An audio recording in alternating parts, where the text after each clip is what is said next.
At number 7, the Blue Oval's original off-road icon. Long before the F-Series pickup becomes the best-selling car or truck in America, and well before the SUV craze begins in earnest, Ford introduces a versatile off-road alternative called the Bronco. The Bronco, a totally new concept in transportation. It's a white space, an area that we weren't in before. So Ford saw a hole in that market and built the Bronco first generation. In 1966, the four-wheel drive Bronco enters the scene just as Americans begin to look for new ways to explore the outdoors. The Gen 1 machine is available as a two-door wagon, pickup, or roadster.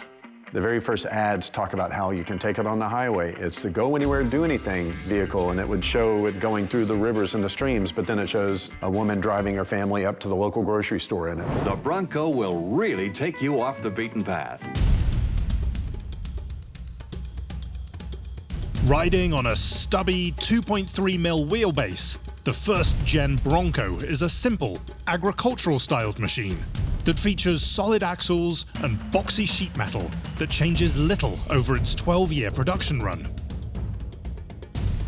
The Bronco became an institution in part because people fell in love with the car. It kept its same look and feel. They did add power steering and bigger engines along the way because the original one was pretty rudimentary. The rugged Bronco morphs over the years, eventually transforming into a proper full-size SUV. The vehicle gets bigger. It's only 2 doors, has a removable back, but it's pretty big. The generations 3 through 5, at that point, the trim kits are mainly what are changing. In the 90s, SUVs begin to explode in America, yet the Bronco doesn't catch fire.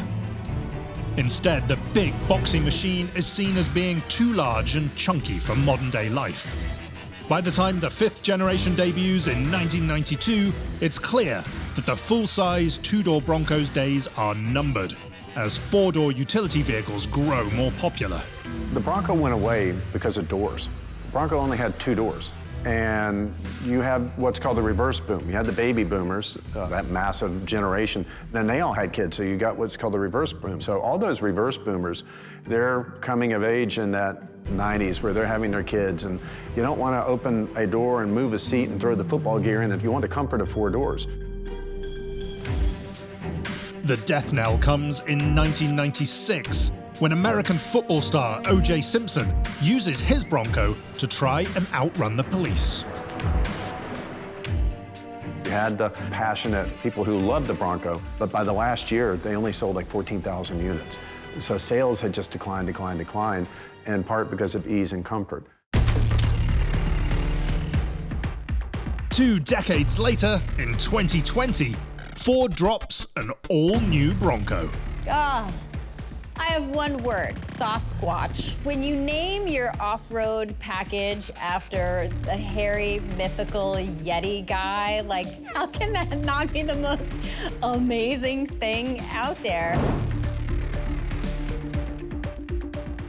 It's an off-road focused, body-on-frame SUV with a solid rear axle, available in 2- or 4-door models. Listen, I love that Ford did what they did with the Bronco. They were so true to their heritage. They really stuck with the things that they know worked and that they knew their customers wanted. The new machine harkens back to the Gen 1 Bronco's off-roading roots and is squarely aimed at the successful Jeep Wrangler. They've scared the pants off of Jeep and put the Wrangler on notice, which hasn't had competition in so long that it's almost embarrassing. It's one of Ford's most cherished nameplates and a vehicle that helps ignite the off-road SUV craze. The Bronco, a machine built to forge a new path. And today, you look at the prices of those Broncos, you know, they're highly sought after. They're true collectibles.